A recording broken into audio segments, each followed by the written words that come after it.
Hey everyone, we have Khushi Agarwal here. She's the founder of B2B Outbox, which is a company that helps startups create lead generation uh, in a very unconventional way. So, welcome, Khushi, and looking forward to hear from you how all of this got started and what's your inspiration to begin into self-employment from being an employee. Yeah. Thank you so much, Raghunath. So for first of all, like inviting me to this podcast, and it's like a really great work that you're doing to like actually motivate people like who want to transition from being like a full timer and want to start their entrepreneurship journey or even get into like freelancing.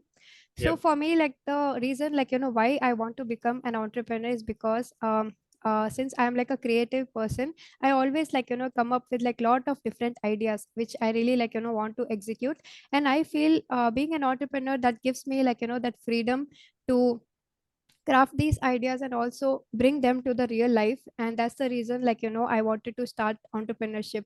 And till date, like I'm like super happy that every now and then whenever I'm getting ideas, and even like when I'm brainstorming with the team, when I'm seeing like those ideas turn into reality, that brings me like Yeah. lot of content and also motivation to solve all these day-to-day problems that people face.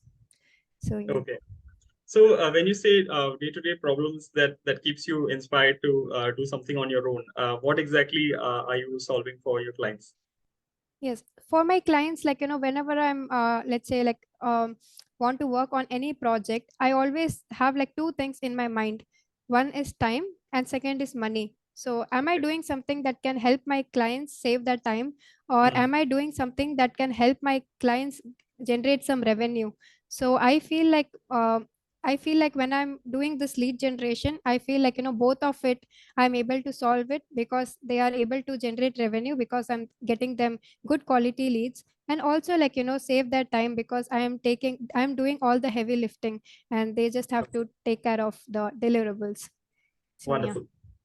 Wonderful. So when you got this idea of lead generation and that being a problem for many companies, how did you say that, hey, I'm going to quit my job and get into a company building that will solve this problem? How did that transition happen? Actually, I tried out like very like I would say hundreds of things before like I got into lead generation. I Okay. actually started as a copywriter and a content writer, I would say. So I Okay. even used to write cold emails initially, and then I Okay. got into social media management and like website content writer. And then since I understood that like lead generation is something that interests me a lot, I study a lot. I studied a lot about lead generation, and Mhm. that's how like I learned the entire process how that could be built. And right now, like full-fledgedly I'm able to build that process of providing lead generation. Yeah. Okay, okay, got it. So when you started off, how did you find the first customer, and how did that conversations go?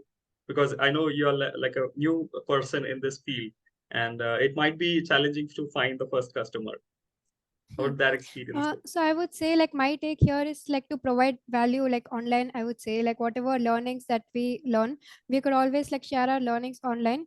And initially I used to write some articles on LinkedIn. Okay. So since like I was very consistent in writing content on LinkedIn, and I used to connect with people there, so over Mhm. a period of time, like the results got like compounded, and my profile also like it appeared on in front of like different people's feed. And that's how Okay. like I got like the initial set of customers. And even till date, like majority of my customers I get through like LinkedIn inbound leads. Yeah. Oh, okay, okay.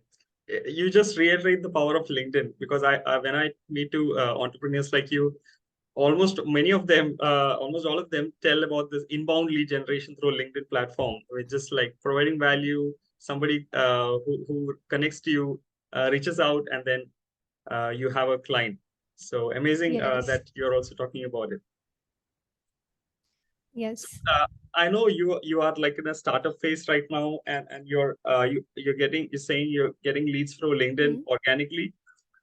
But how do you think the scaling up thing will work for you? Are you saying that you will grow organically, or you have some other plans for the growth journey? Yes, definitely. Like one is like providing value on LinkedIn and getting in front of the right people, so that would generate inbound leads, and also Right. like providing like the bestest results to my current clients that would help me gain referrals from them. And I would also suggest like I would definitely like do outbound campaigns for myself, like Mhm. because now I'm very clear like who would be my target and ICPs and everything. So I would be running like outbound campaigns for me to get high qualified leads. Okay, okay, amazing. So, Kushi, when you say client persona is clear, how did that clarity come? Did you say that this is what my audience will be, and I will say no to many people around, which doesn't fall in that client persona? How did you frame that? Yes, initially, like, saying no, it's like quite difficult, I would say. Yeah. But if we start practicing saying no over a period of time, like things would become like much more easier because we'll know, like, what kind of industries that we would be working in. So, like, in my freelance experience, while, like, I was studying in my college, I almost, like, took like small projects and almost worked with like more than 33 industries. So that's when, like, I gained like a lot of experience, and I just like researched about like and reflected about like my experience and how were the clients, how these industries performed, what's the scope in the future and everything. Right. And I just kept like scoring like all those industries which I knew that I might not be able to work with them. And like end of the day I just got like few sets of industries which I knew that I would be able to provide my services, and Okay. definitely which I know that even they are like impacting so much, and there is definitely like a lot of scope in the future. So that's how elimination, I would say, first trying out different things and then eliminating and then choosing the right path. Okay. Okay. So I understand that you would have like gained a lot of experience and then also gone through a phase of confusion of saying which ones to say no to. Is that something Yes, that yes. you have experienced? Okay. And then how Hmm. did you finally say no to? Because I'm sure you would have some direction when you say no to people, right? So how did that clarity come? Is it just based on experience, or you said this is where there is a lot more opportunity, or some market demand is growing, or is that how you have thought about it? Yeah, like one is like the clarity and second is confidence, right? Now when when I have chalked out like the plan in the paper, and after doing like so much research where I knew that these are the industries that I want to focus on, and Mhm. it's not just about like providing my services to them, but over a period of time I also want to master like and get expertise in these sort of industries. And only Okay. like even when I'm in my lead generation, and let's say if I'm picking manufacturing as like the industry that I want to work for, and Okay. every day let's say if I'm working only with manufacturing companies, I would understand like so much about that industry, and over a period of time like I would be able to generate really like good amount of results to these particular companies. And once like Okay. we are confident and we are able to see like the path we are having like forward, it would become easier for us to say no to other people. Initially of course it would be difficult, maybe there might be some like revenue issues and everything, like Right. oh my god, like the client will go and everything. But Yeah. as and when we are moving forward, like things would become like simpler, I would say. Okay, okay. So you gain experience and then you have more confidence in that field, and then you say you are probably the best in that, and then you kind of also have bandwidth issues because you can't take everything on your own, and you slowly cut out the ones that doesn't quite interest you or is of your competence, and then keep moving ahead. Is Yes. And okay, there must be something right through which like we are standing out in the market, because there right, are like lot of lead generation industries, but correct. how many lead generation companies are just providing services, let's say to construction companies or just to health and wellness? Okay, So even while getting the clients also would be easier because the client will know that you are having like industry experience. okay, got it, got it. Yeah.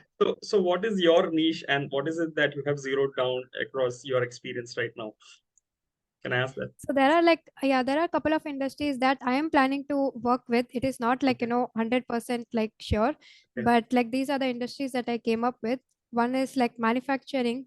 okay, Second is health and wellness.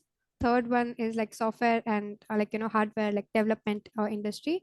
And okay, lastly is business consulting, like for example, marketing or recruitment companies. So these okay. are the four industries that I've finalized. Got it. Got it. So, when you select the niche, do you see that based on your experience, do you have like contacts who can, help you bring work, or is it that something that excites you and that's where you want to build your company in? So contacts as in like getting these customers. Yeah. Yes, so I have like enrolled myself into like some mentorship programs, and Okay. also there are like, since I've worked with like different companies, so even the that network like has helped me a lot, and I could definitely reach out to them, and when I'll be confident that these are the industries that I want to serve, then I could confidently tell people that, hey, like I'm providing lead generation companies to these particular industries, and if you know any company who is lying in these criteria, and I would be like more than happy to provide them my. Got it. Got it. Yes. Can you So, still hear me? yeah, I can. I Okay. can.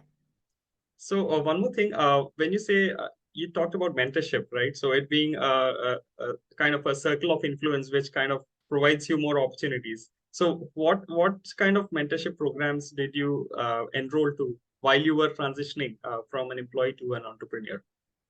Mhm. So right now I'm in the mentorship program from Digital Deepak, and he's a digital marketer, and Right. I've enrolled into Alpha Club. Okay. So there we have like lot of networking opportunities, and we Uh, can connect with industry experts, and it has been like amazing experience for me.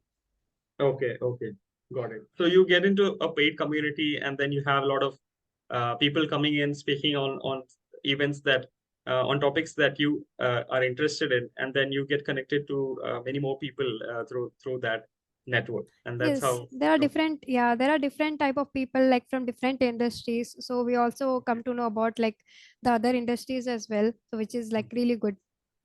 okay, okay, sure. So, Khushi, I know you're still building your company, and then you are going to go public shortly. So, what are some of the highlights that you want to share with our viewers through this channel? Highlights in sense of like my company, as in Yeah, like right. so definitely like I would say I want to like build a company which is like not just known for like a lead generation company, anything like that. So Mm-hmm. definitely I'm helping like clients to build their sales pipeline and everything. But I Okay, also want to introduce this this term called as like sales productivity, which is going okay, to be like a new term, where like I'm leveraging AI and automations so that we could eliminate all like the possible errors that could come in the lead generation process, through okay, which like both the efficiency and the accuracy of the leads that we'll be generating would be of high quality. okay, And then I like and when it comes to the team, I would say I want to like I want like people to see us like as company that has like lot of values and okay, has talent, ethics, and especially the culture itself. And right. each one of the member that is being added to like this company, I would say they themselves are bringing like a lot of expertise and lot of value, I would say, to this company. So that's also going to be like a really game changer, I would say. Mm-hmm. And yeah, there are like so many things I could just keep like Right. talking about, but yeah, these Yeah. values is like one thing that I really want to touch upon. Right. Amazing. And you also mentioned about AI. So are you saying that, it's going to disrupt lead generation process in a way that, because not many people are adaptive to technology and artificial intelligence at this point, and with your value proposition, which you are, I'm sure, going to make it unique, is there some kind of innovation that you're bringing in to the market? Yes, definitely. So I'm using AI in terms of like the targeting that we are building, like the Okay. entire like list of the people that we'll be targeting, the companies and everything. And definitely AI is going to like help us like minimize the errors as much as possible, and also we'll be able to like increase the speed of the work with high amount of accuracy. So this is going to be a really like a game changer, I would say. And yeah, like AI is like not going to disturb, but definitely enhance like our working process itself. Right. You'll be able to deliver much faster and with greater accuracy for Yeah, your we'll be clients. able to deliver much faster, and AI will definitely like help us in building our systems and processes, through which like lot of things would be working in automations, and through Okay. which like even our clients, when they'll be working with us, there would be like a high level of transparency that that would be maintained, where the client they would be able to see real time as to like all the updates, what's exactly happening and what are the results. So this is also something that we are trying to bring. Okay, amazing. Khushi, I really like that targeted, marketing that you mentioned, because I think sales is more like you find someone who has a problem and there's some solution that immediately, they can absorb. So I think with your kind of work, it just brings the time that's taken to uh, come to the customer much faster reduced, and Hmm. you get the right customer at the right time, and you just fasten the revenue generation process for companies. Yes, exactly. You put Amazing. it in a very nice way. Yeah, absolutely. Thank you so much, Kushi. I really wish you all the best in your entrepreneurial journey. And it's just been few months since you quit your job, and you have I'm sure you've come a long way. And wish you all the best for your successful entrepreneurship journey ahead. Yes, thank you so much, Raghunath, and I'm also like excited to like see your upcoming books as well. Yeah, So sure. yeah, Thank you. Any thank you any so closing much. comments you want to Mhm. make to budding entrepreneurs, or someone who wants to transition from being an employee to self-employment? Yeah, if someone who is like doing like a full time, like this is like just my opinion, Hmm. someone who is doing like a full time job and who like wishes to become an entrepreneur, which is like a really good thing. But I Yeah, would say like before quitting job, anything like that, they must have like a clear like vision, at least some amount, like some amount like of roadmap or anything like that, what they are going to do. yeah. That would provide them some level of certainty, like of success, I would say. So they Hmm. have to take like lot of like calculative risk here, and also like do some side hustles which is Right. related to their entrepreneurship goal. And once they think that the side hustle is like generating some revenue, and they are able to meet their goals, and slowly by slowly they could like maybe quit their job. And even before like coming to entrepreneurship or freelancing, I would definitely like suggest like these internships and full-time jobs would definitely like help you gain the industry experience, and also understand how companies are working, irrespective of whether it's startups or also like some big companies. So having that experience and some level of experience and then jumping into entrepreneurship, that would be like a really good thing. Yeah, absolutely. I think you just test the waters and see if it's for you or not, and then you take the plunge. That's what you. Yes, Okay, yes, exactly. That's got how it. like that's what I did and it worked for Okay, me. okay, good. Yes. Thank you so much, Kushi, and absolute delight talking to you and listening to your journey. I just wish you all the best, and I'll stay in touch. Thank you so much. Have a Thank nice you. day. Bye. Bye bye. Bye. Thank you.